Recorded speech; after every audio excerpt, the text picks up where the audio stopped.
Había un pueblito, o bueno, más bien, un lugar que llamaban San Isidro. Estaba ahí, en medio de la nada, justo a las faldas de la sierra. Y si me preguntas, te diría que era tierra de nadie. ¿Por qué? Pues porque a diferencia de otros pueblos que son tranquilos y tal, aquí en San Isidro, el crimen era como el pan de cada día. La lujuria, la deshonra, los abusos y los asesinatos eran como vecinos que no te dejaban en paz. No sé cómo explicarte bien, pero pareciera que ese lugar estaba habitado por demonios. No esos que ves en películas con cuernos y cola, sino demonios de verdad, de los que hacen cosas malas sin miramientos. Y es que las leyes de San Isidro eran algo así como antinaturales, como si el mismísimo diablo las hubiera escrito. Las noches eran oscuras y tenebrosas. La gente apenas se atrevía a salir de sus casas cuando el sol se escondía detrás de las montañas. Y no es que no fueran valientes, más bien era porque sabían que afuera estaba el peligro acechando en cada sombra. Era como si la maldad se colara por las grietas de las calles polvorientas. Ni los niños se libraban de todo eso, jugaban con temor, siempre mirando de reojo, como si supieran que en cualquier momento algo malo podía pasar. Y es que, en San Isidro, la inocencia era un lujo que pocos podían permitirse. Nadie hacía el menor intento para cambiar las cosas. La ley brillaba por su ausencia y la justicia, bueno, esa palabra sonaba chiste en esos lares. No había policía ni héroes, solo gente tratando de sobrevivir en un lugar donde la vida no valía mucho. Cada esquina tenía su propia historia y ninguna de ellas era un cuento de hadas. Era más bien un relato de horror que se repetía una y otra vez. El bar del pueblo era testigo de demasiadas historias trágicas, de hombres y mujeres que perdían todo por culpa de la oscura maldición que parecía envolver a San Isidro. Recuerdo a don Chente, el dueño del almacén, contando historias de fantasmas y apariciones.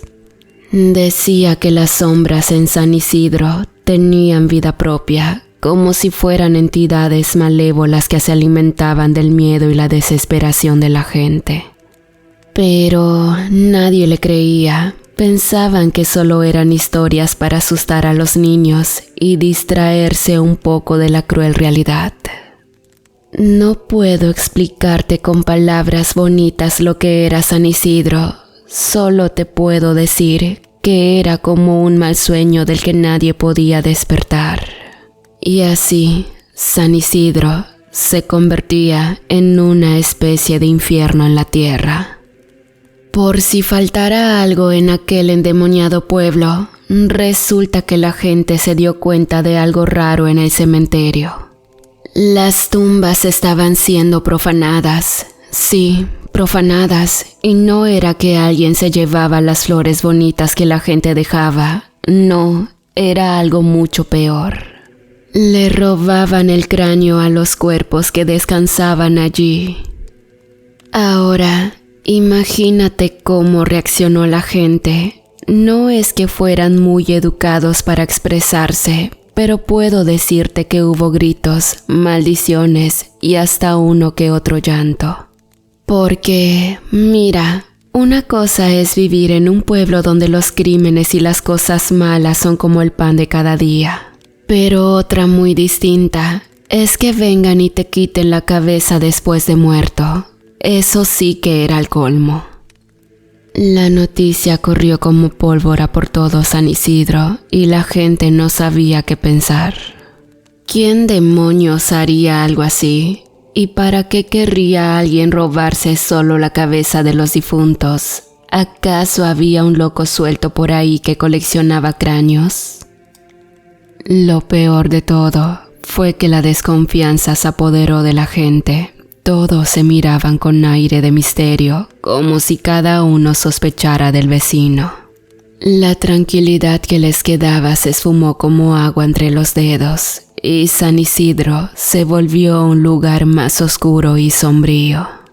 Don Chente, el del almacén, empezó a decir que esto era cosa de brujería, que alguien estaba usando los cráneos para hacer cosas malas, para invocar no sé a qué espíritus malignos. Y, aunque la gente no era muy de creer en esas cosas, la situación era tan extraña que hasta los escépticos empezaron a poner nerviosos. Las noches se volvieron aún más inquietantes. La gente cerraba sus puertas con llave y se aseguraba de tener crucifijos en sus habitaciones. Había algo en el aire que no dejaba dormir a nadie. La sombra del terror caía sobre San Isidro y cada rincón del pueblo se puso peor de lo que ya era.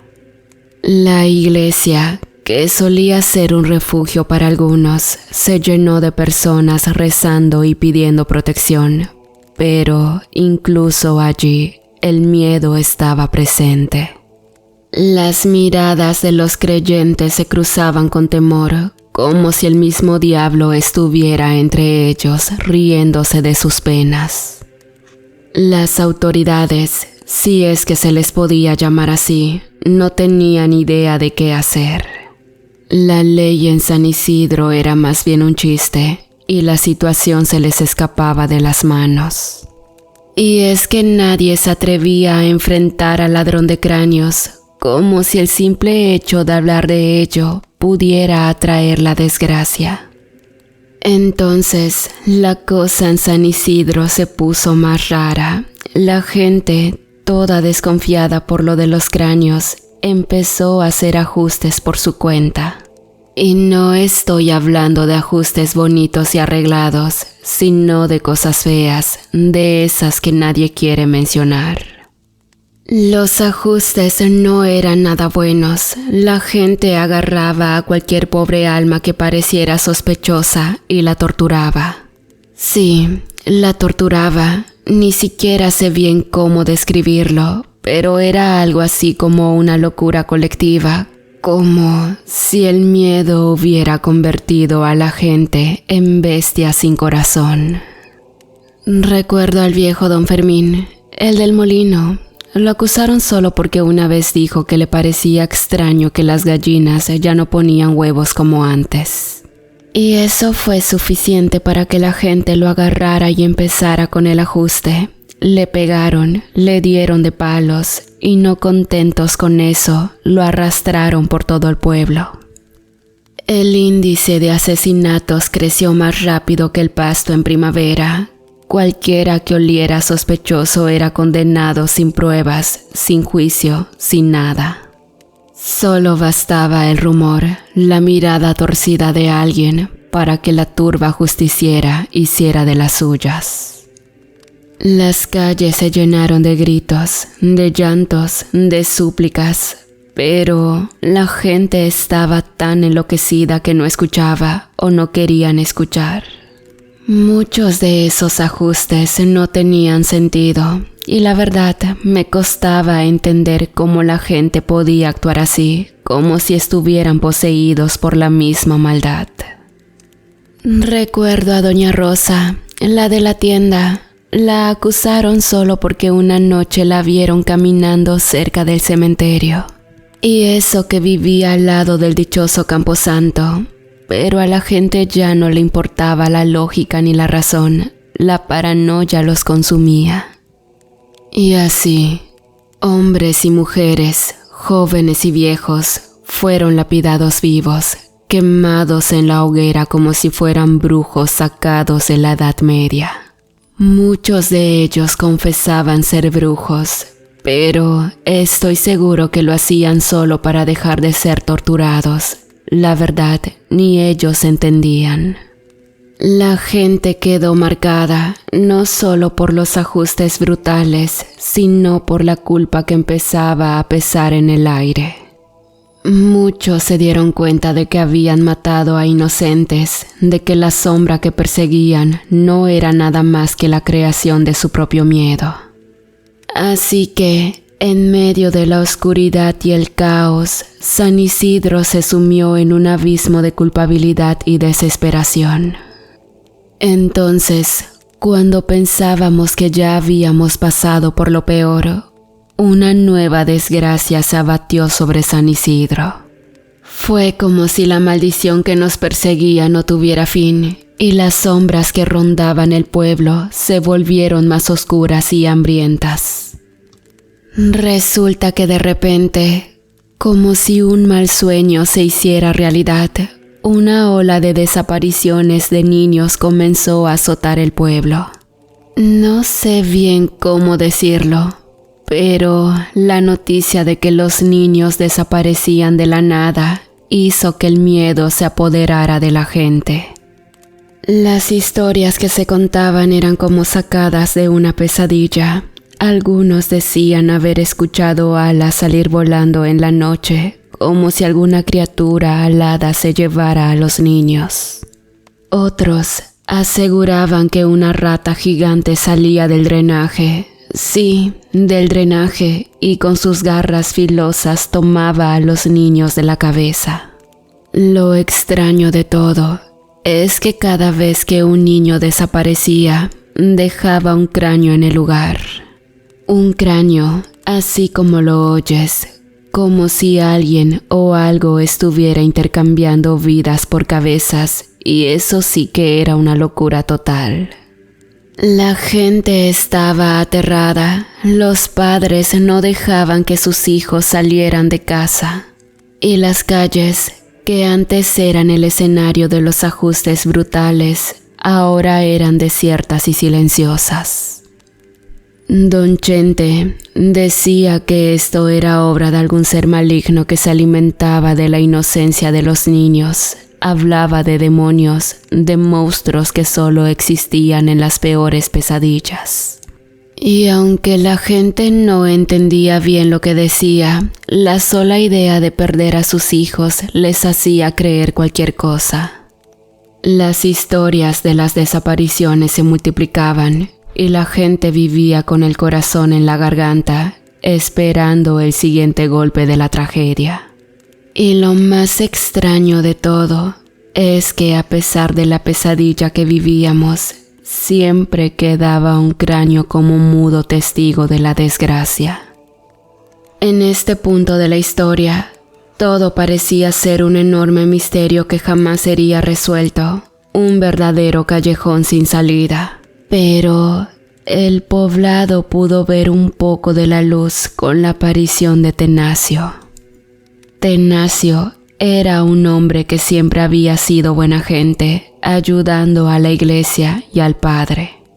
Pues resulta que el padre, ese señor que debería ser un ejemplo de bondad y todo eso, empezó a sospechar de Tenacio.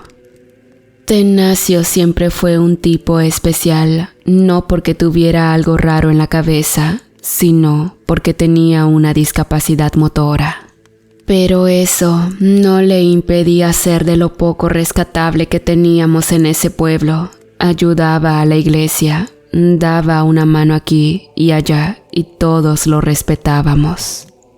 Pero un día el padre de la iglesia, que también era una fichita, empezó a mirar feo a Tenacio, como si de repente hubiera descubierto algo oscuro en él. Y te preguntarás, ¿qué hizo Tenacio para merecer esa mirada? Pues aquí viene lo bueno. Resulta que el padre entró al dormitorio de Tenacio como un detective en una película y descubrió algo que dejó a todos boquiabiertos. Bolsas con cráneos, sí, esos mismos cráneos que habían sido robados del cementerio. Y la cosa se puso fea para Tenacio. El padre, que vio esta como una oportunidad de oro, se frotó las manos como si hubiera ganado la lotería. Imagínate, Encontrar los cráneos en la casa de alguien tan querido por el pueblo era como un regalo caído del cielo para él. Así que, en vez de pensar que tal vez había algo raro detrás de todo esto, el padre vio la oportunidad perfecta para erigirse como el héroe, el salvador del pueblo. Lo más curioso es que el padre no solo quería ser el héroe, sino que también pensaba en cómo podría sacarle provecho a la situación. Sí, como lo oyes, quería más diezmo, más dinero para sus cosas y mejorar aún su estilo de vida. Y bueno, aquí es cuando te das cuenta de que en San Isidro hasta los que deberían ser buenos resultan ser fichitas. La noticia corrió. La gente que ya estaba asustada por las desapariciones de los niños, ahora también estaba confundida y decepcionada. Es que como alguien tan bueno como Tennacio podía tener cráneos escondidos en su casa, era como un golpe en el estómago para todos. Y así, el pueblo se dividió entre los que creían que Tennacio era un monstruo y los que pensaban que todo era un enredo más grande que el río. Pero el padre, ese hombre con sotana y apariencia de santidad, siguió su plan. Empezó a dar discursos en la iglesia, hablando de la fe y la redención. Decía que San Isidro estaba siendo probado por fuerzas oscuras, pero que él, como líder espiritual, guiaría al pueblo hacia la luz. Y claro, mientras más hablaba, más solicitaba de diezmo para sus grandiosos planes de redención. Así que aquí estamos, con el padre de la iglesia convertido en el héroe de la historia, aunque tenga más sombras que la misma noche. Y todo por unos cráneos que aparecieron en la casa de un hombre que siempre fue de los buenos. A partir de ese momento comenzó el calvario de Tennacio. El hombre bueno y de buen corazón fue acusado de algo que ni él mismo entendía. Y el padre, ese que debería predicar sobre el amor y la misericordia, decidió que la mejor solución era crucificar a Tennacio en la plaza central del pueblo. La gente, enloquecida por la paranoia y el miedo, se unió a la idea del padre. Y así, con la misma brutalidad que se arreglaran las cosas en San Isidro, golpearon a Tennacio como si fuera un criminal de los peores. Los gritos de dolor resonaban en el aire, pero nadie parecía detenerse a pensar siquiera que estaban haciendo lo correcto. Lo llevaron a la plaza central y lo clavaron en una cruz, y ahí estaba Tennacio, con los brazos extendidos, mirando al cielo y pidiendo a Dios que perdonara a esa horda de pobladores. Fue un espectáculo macabro. La plaza se llenó de gente que miraba con ojos llenos de odio, como si estuvieran presenciando algo justificado. Pero la verdad, no había justificación alguna. Tennacio, mientras estaba ahí clavado en la cruz, seguía pidiendo perdón por la gente que lo estaba lastimando. Sus palabras se perdían en el viento, y aunque algunos se detenían a mirarlo con duda, la mayoría estaba cegada por la furia. La voluntad de Dios, como decía Tennacio, ya estaba dictada, pero no sé bien si Dios tenía algo que ver con todo esto. Lo único seguro es que la crueldad de la gente estaba lejos de cualquier plan divino. Después de mucho sufrimiento, después de golpes y humillaciones, Tennacio realizó su último respiro, cerró los ojos para siempre. Y así, en la plaza central de San Isidro, quedó la cruz con otro inocente clavado, y la gente, después de cometer semejante acto, quedó en silencio. De repente, sin previo aviso, una nubosidad gigante cubrió el cielo, como si el mismo Dios se hubiera enojado con todo lo que pasó. Y, para aumentar el terror del momento, el cielo se puso rojo, como si estuviéramos en medio de un apocalipsis o algo así. Las personas que en un momento estaban celebrando como si hubieran ganado la lotería, ahora corrían como gallinas sin cabeza. Algunos se metieron a sus casas, otros corrieron hacia la iglesia como si eso fuera a salvarlos. Y ahí, en medio del caos y la confusión, empezaron a caer rayos del cielo. Sí, rayos como si estuvieran enfadados con San Isidro.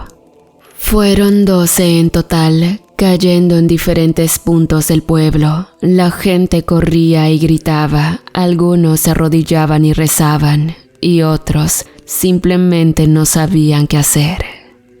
Y entonces, algo increíble sucedió. Con cada rayo, bajaron seres que parecían salidos de un cuento de hadas. Eran ángeles con alas enormes, cabellos finos que brillaban como hilos de oro y una luz blanquecina que los hacía resplandecer. La gente que estaba temblando de miedo y llorando por lo que sea que estuviera pasando, los miraba con ojos de asombro y asustados. Los ángeles, uno por uno, traían en sus manos una vasija y una antorcha. Y saben, lo más extraño de todo esto, cada ángel derramó el contenido de las vasijas al suelo. Y de esas vasijas, créelo o no, salía líquido como si fueran barriles sin fondo.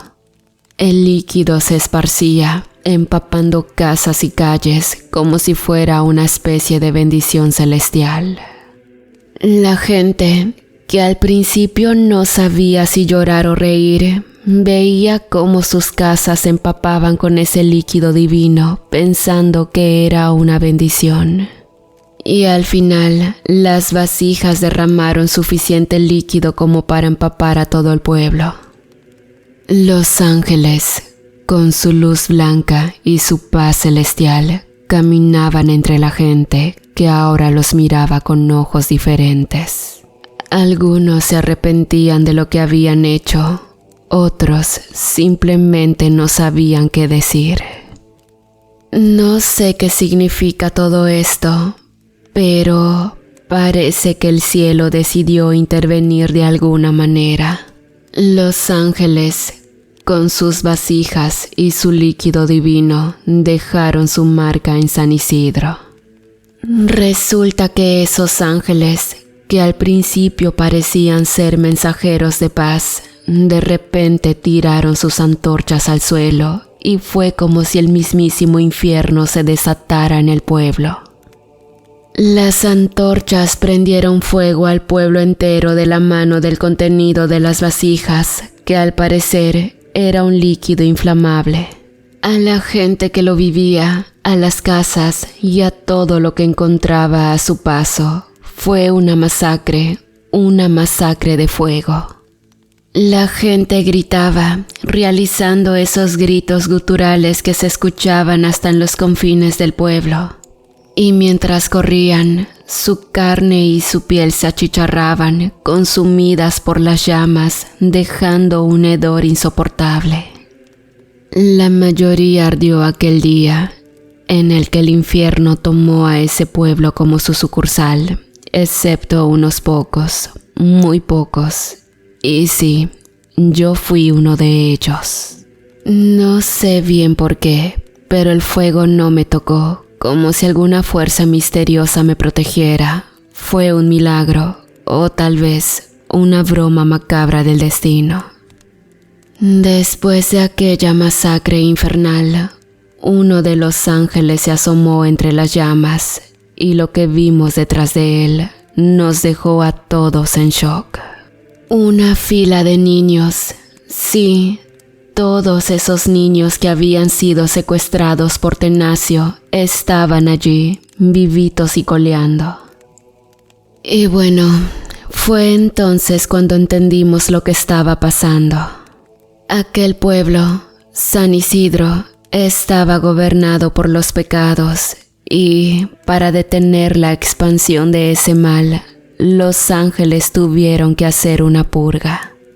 Y vaya purga que hicieron, porque todos aquellos que tenían el corazón más oscuro que una noche sin luna fueron eliminados en ese infernal incendio.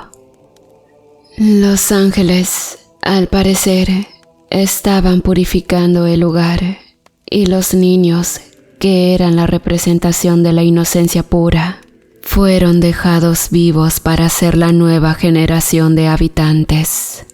Fue como si San Isidro renaciera de las cenizas con una población más pura y renovada. Así estábamos, yo y los pocos que quedábamos, viendo cómo el pueblo ardía en llamas y cómo aquellos ángeles, con su mirada serena, nos dejaban claro que algo nuevo estaba por comenzar. La historia de San Isidro se dio un giro que nadie esperaba. ¿Será que ahora el pueblo vivirá en paz, libre de la sombra que lo perseguía? ¿O habrá más sorpresas guardadas en ese rincón olvidado? No sé bien qué decir, y la historia es muy compleja de entender. Quizá ni yo la he entendido, pero ahora el pueblito es otro. La gente es muy bondadosa y la paz que se vive aquí no se podía encontrar en ningún otro sitio. Es por eso que ahora su nuevo nombre es San Ignacio de los Ángeles.